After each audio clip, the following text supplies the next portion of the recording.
Hi, I'm author-illustrator Brian Lees. You may know me from my bat books, like Bats at the Beach or Bats at the Library, or from my Caldecott honor book, The Rough Patch. Today I'm going to be giving you a tour of my studio and showing you how I do my illustrations.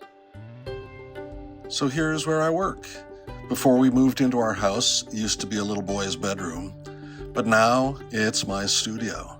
It's not huge, but I tell kids in schools I visit, you don't have to have an incredible space to do good work. What you need is a place where you can sit down and close out the outside world and really focus on what you're trying to create. So I've got shelves, I've got lots of boxes of stuff lying around, materials for things that I've been working on. I've got flat files and art books. And over here is my drawing table.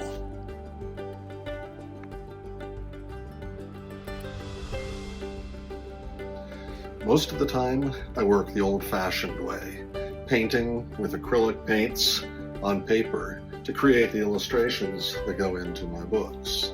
So there's a piece from The Rough Patch right there. So that is a hand-painted painting.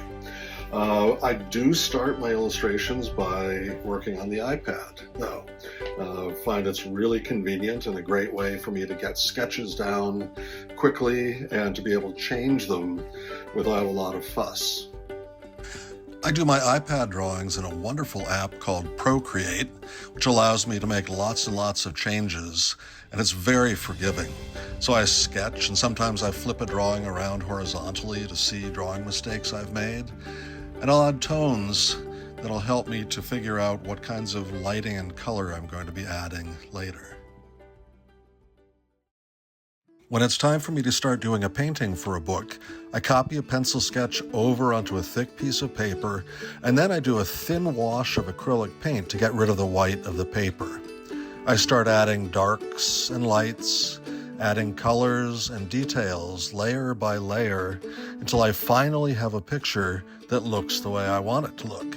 This can take many days of work, but the important thing is being happy with what you've created. But with my book, Catnap, I decided to shake things up a little bit. Catnap is a story about a kitten based on our cat, Dylan, and what happened once when he disappeared. And we figured that he had maybe found a wormhole in space or time and decided that it would make a great story about having a kitten off on an adventure somewhere. Decided that it would be a neat idea for him to interact with pieces of art at the Metropolitan Museum of Art, New York City. Now, people have done stories before where characters interact with artwork, but I thought it would be fun to take it an extra step and actually try to create imitations of those pieces of art in the real materials. So that took me on a months-long adventure as I learned how to work with lots of different materials to create the illustrations for the book. From there, my studio expanded to my woodshop in the basement and the dining room table. But I created copies of a number of pieces of art at the Met, including this version of a Hublot portrait mask, and there's the original in the museum, and of 3 pieces of stained glass for the book. Now, stained glass is kind of complicated. It has a lot of steps to it, but each step is really kind of simple. I always start off with what's called a cartoon, which is basically a drawing, and then I lay a piece of glass over a copy of the cartoon, and with a Sharpie, I outline the shape of the piece of glass.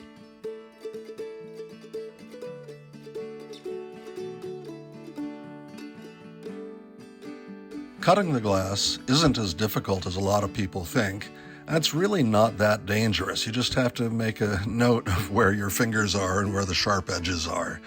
I take a glass cutter, it's got a little roller at the end, set it down on the glass, and just scribe a line across it.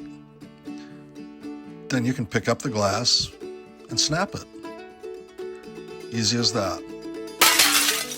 Some glass is brittle, some glass is very, very easy to cut, so you get to know different kinds and colors of glass. I follow the Sharpie line fairly closely, but I'm going to refine this cut later. Snap the glass, And now I make additional cuts until I finally get something very, very close to the final shape of the piece.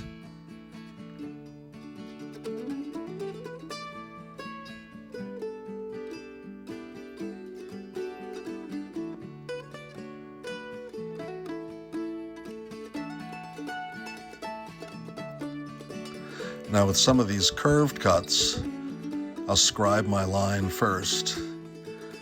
And then the next step is to take a pair of what are called grozing pliers and go along that scribe line, breaking off small pieces of glass as I go.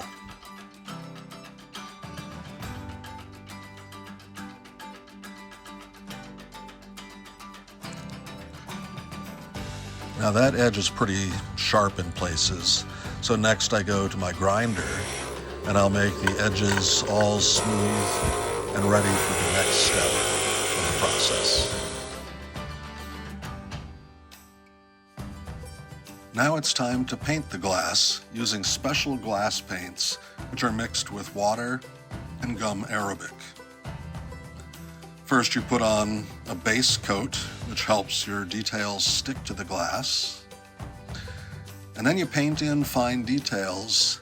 And when the glass is dry, you can create highlights by removing some of that base coat with a soft brush.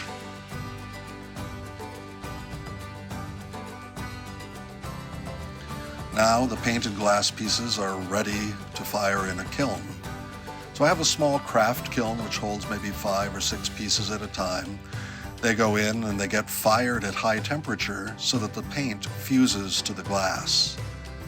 When that's done, it's time to wrap each painted piece of glass with copper foil, a copper tape with one sticky side that helps it stick to the glass.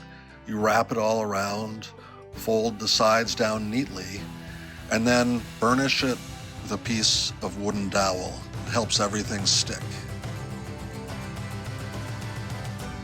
Then it's time for the really fun part, putting all of the copper foiled pieces together in a frame and then soldering them together with a hot soldering iron until you have stained glass.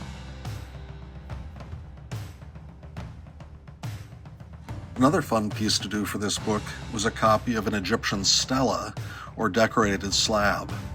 I started with a drawing that I did in Procreate, and then I poured a 40-pound block of plaster, and once it had hardened, I carved out basic shapes with a chisel.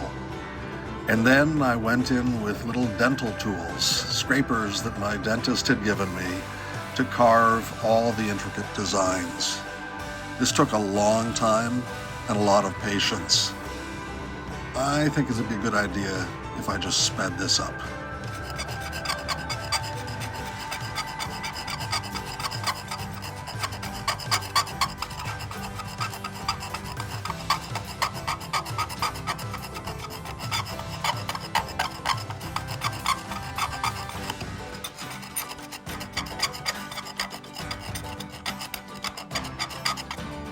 Once I had carved all of the details, then I started painting the slab with tempera paints and a mixture of thinned yellow glue to give it the feeling of stone.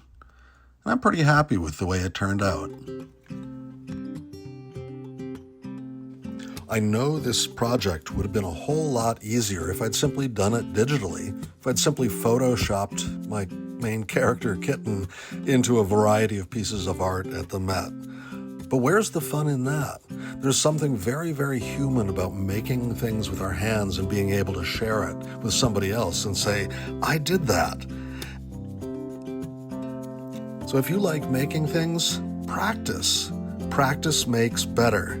It takes time to develop skills so things turn out the way you want them to, the way you see them in your imagination.